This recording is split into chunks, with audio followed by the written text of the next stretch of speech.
TV Odisha सदा आपणक पाई आपणक साथी रे आपणक हितरे। ओम राजलक्ष्मणे स्वाहा, ओम जयंताय स्वाहा, ओम रुद्राय स्वाहा, ओम इंद्राय स्वाहा, ओम इंद्रजयाय स्वाहा। सी जगत जननी माँ, कृपामयी करुणामयी माँ, कल्याणमयी से माँ। माता को सेविले पिता पाई तेबे से पुत्र अजराम्बर होई।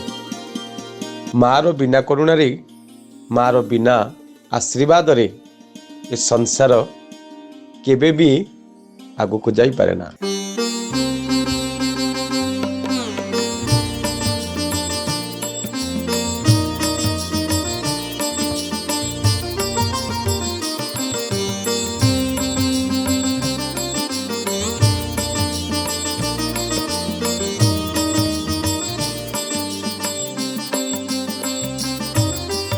अनुष्ठित हो जाइछि भुवनेश्वर उपकंठ मंदिर मालिनी गाँ दारुठेंगरे जगत जननी ग्राम देवती माँ खंडुआली देवींकर पुरातन मंदिरर पुनरुद्धार होई नूतन मंदिरर भूमि पूजन उत्सव।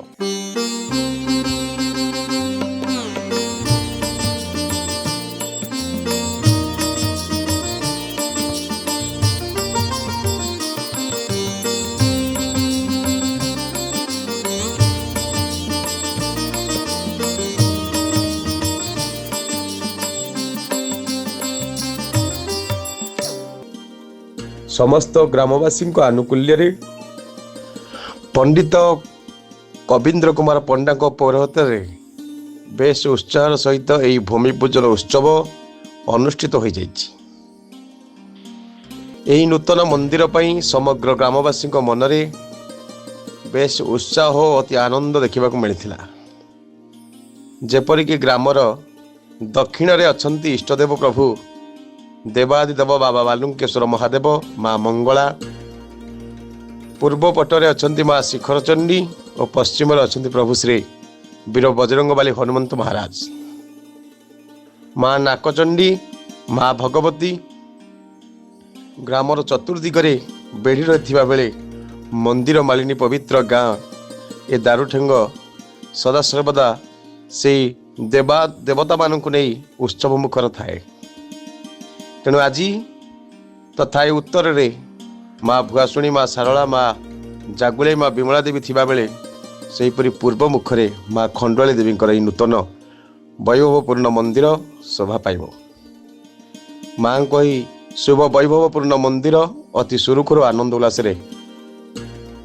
अनुष्ठित हेउ एवं भव्य मंदिर रूप में परिगणित हेउ माँ टीवी ओडिशा परिवार तरफ एतिकी कामना करुचु से माँ को निकट में।